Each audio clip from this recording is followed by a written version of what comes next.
Good morning, everyone. This is Royce coming back at you with yet another installment of my returning series, Propped Up. And I'm feeling a bit low energy. I think I need a full heal. Krillin? Sensu-bean. Sensu-bean? Sensu-bean.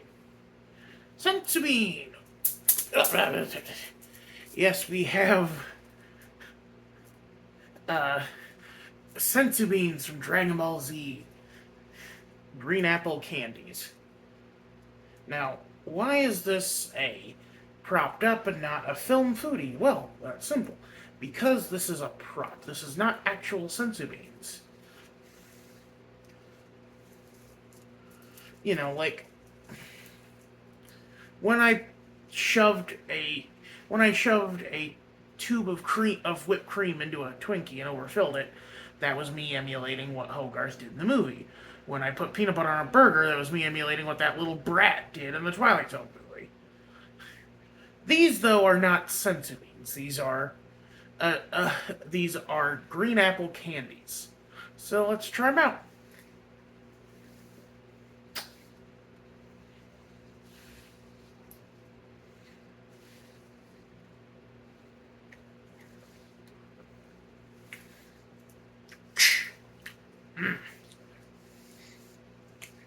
Suck it, kale, bush league superfood.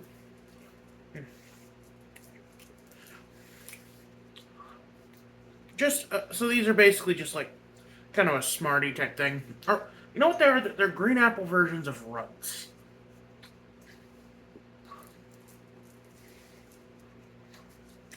So where did I get these? I went to the Pizza Ranch, which for those who don't know is like a. It is a. Uh, it is a pizzeria that has a buffet with a really good fried chicken for some reason. And in the back, they'll sometimes have a small arcade. And so that's where I got these. 500 tickets. Honestly, kind of worth it just for the lovely little canvas bag with this adorable little. God, what is his name? Not Whiskers the Wonder Cat. That's his. That's his ocean dub name.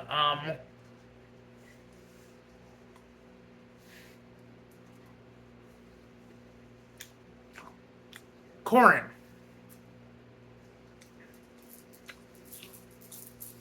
I miss my being daddy. I, you'll notice I'm quoting Dragon Ball Z Abridged a lot more than I'm quoting uh, actual Dragon Ball Z. And the reason for that is, well, I watch Dragon Ball Z a lot, Dragon Ball Z Abridged a lot more. But I should go over my history with the franchise while enjoying these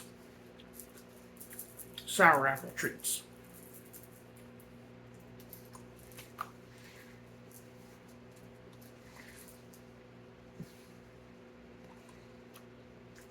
Wow.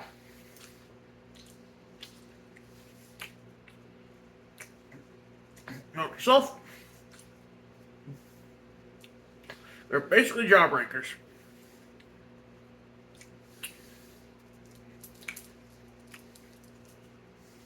Anyway. So, I started watching Dragon Ball Z back in kindergarten, I believe. Um, the Saiyan Saga was playing on Toonami, and I watched Gohan turn into a gorilla, and it blew my little mind. I was like, because like I had only just gotten into the series, and so Gohan turning into like Goku telling Gohan to look at the sun and look at the moon thing that Vegeta created was one of the first episodes I ever saw. And little Kimmy was like, "Whoa, how did he turn into this giant ape creature? And he kind of looks like a werewolf, so that's cool to me." And just really off the wall stuff. And so I continued watching until about midway through the Frieza saga. Um, I'm pretty sure I'm pretty sure we lost cable, like because okay, so the kids had well, or me, my brother, and sister had cable in our room, and then mom and dad had cable in the living room. I think after a certain point, mom and dad took the cable out of our room because it was, they were cutting costs. So no more Dragon Ball Z.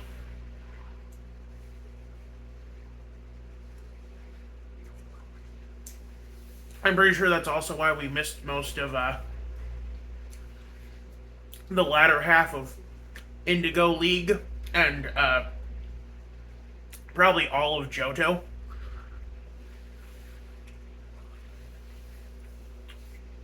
With Pokemon. Um, you know, kind of sad, but say la vie.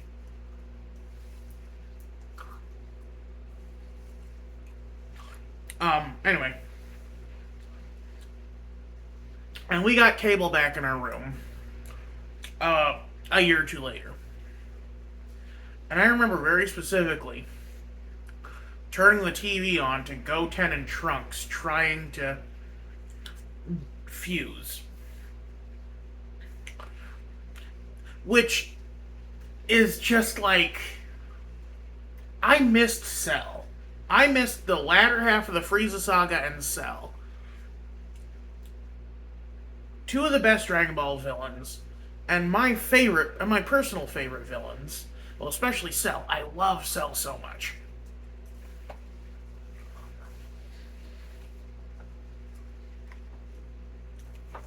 In fact, I got a little chibi plush of him at NoctaCon 2014.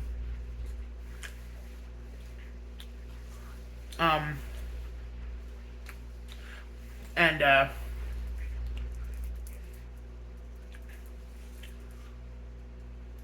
then let's see what else. Okay, so then I think we were on and off on the Boo saga because the Boo saga was just weird.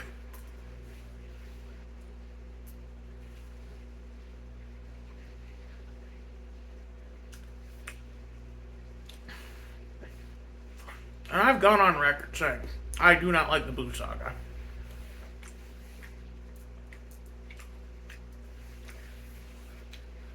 I like Videl. I don't like Boo.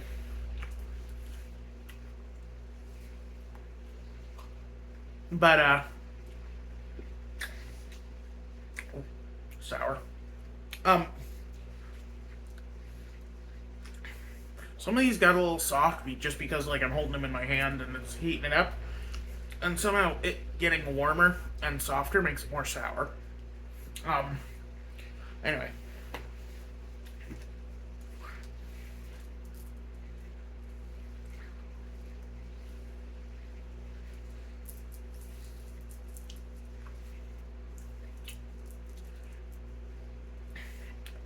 So, that's the extent of my experience with Dragon Ball Z. I also watched a little bit of the original Dragon Ball show when that was dubbed.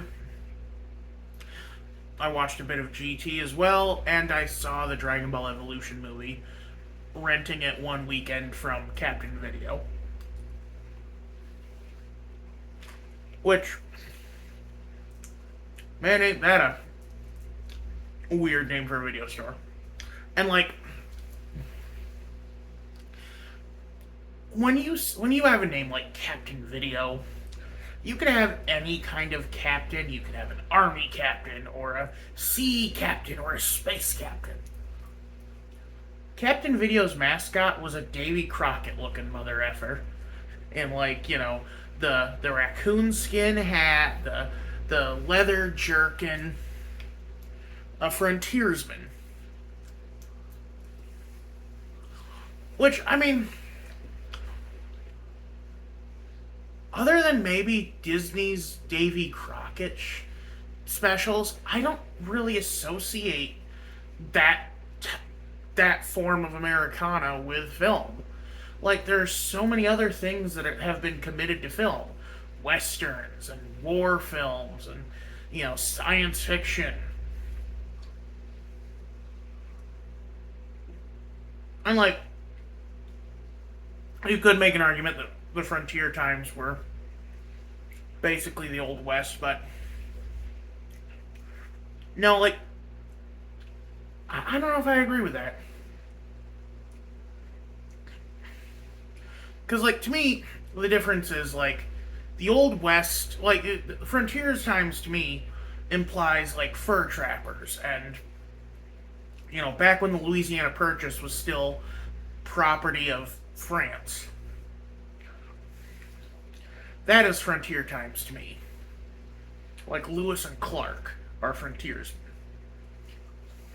Um,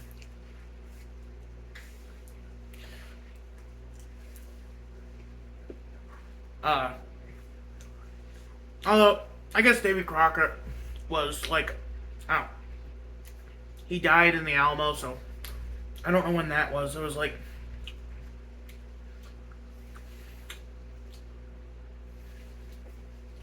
that was before the Civil War, right? Because was Texas part of the Union during the Civil War? Oh Lord. My U.S. history teachers are gonna rip my high school diploma apart if I can't remember this basic stuff. Anyway, on and now for the rest of the story. Good day. Sorry. Just had a flashback to my dad listening to Rush Limbaugh and Paul Harvey having a weird cameo. Oh, I'm sorry. Rush Limbaugh was like me, except racist.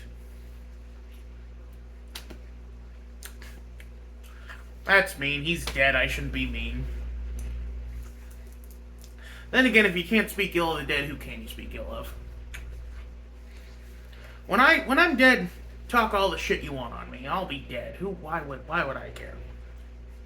I'll either have joined with the angels in paradise or be tormented for my sins in the fiery pit. I will have, but either way, I will be beyond the pettiness of mortality.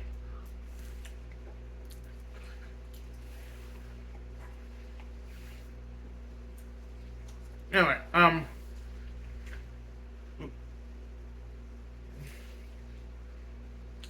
of the twine in that one. Maybe emptying them out of their plastic container into a canvas sack wasn't a good idea.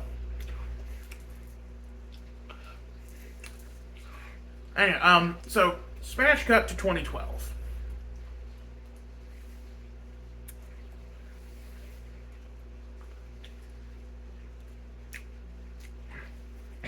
I get my first smartphone. Unrestricted internet access is finally mine.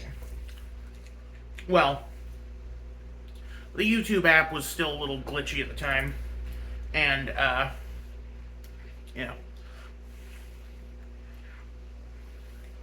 And some of my classmates had been quoting this thing at me for a while now.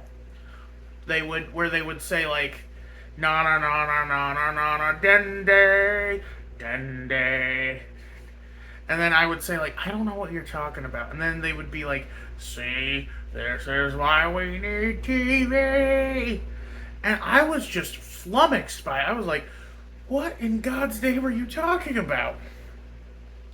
Because, my mom was a firm believer in the computer should be used for only work. For only, the necessities. But then I finally got to watch Dragon Ball Z Abridged after I got my phone. And it basically informed my tastes for the next decade. A small but powerful team of Nick Landis, Scott Frericks, Kaiser Neko, Curtis Arnott. Jesse Noah King.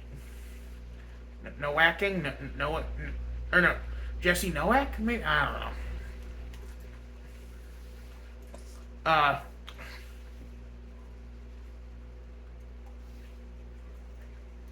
Oh shoot, who's the guy who voices Goku? And a few others. A few other collaborators.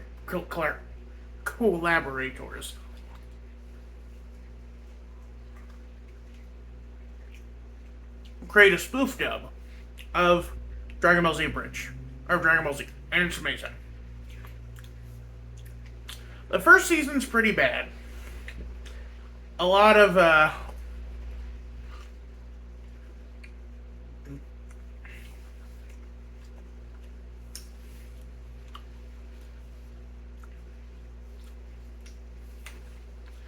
dated writing and jokes. The second season starts in a very similar place, but gets steadily better. Then the third season. Oh, the third season. I mean, not for the least reason, is of course my boy Cell comes onto the scene. Cell. For those who don't watch anime, let me describe what Cell is. Cell is a being formed from DNA of the universe's strongest fighters, combined together into a creature that can absorb other living things to increase its own power. And it does so by sticking its stinger-like tail into you, filling you with digestive fluids, and then proceeding to drink you through the same stinger.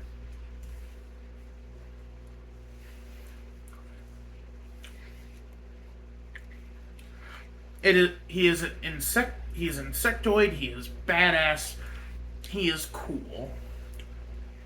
Hey. And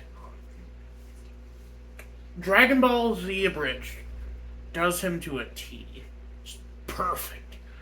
Which is, apropos, giving his final form is called Perfect Cell.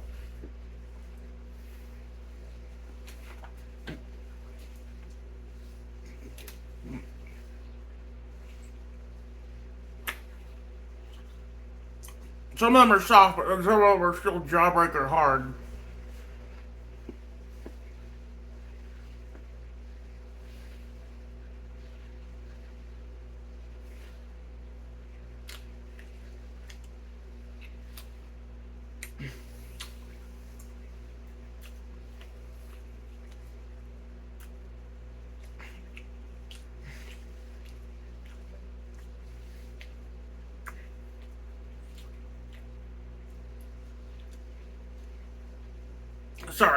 Sorry. And now,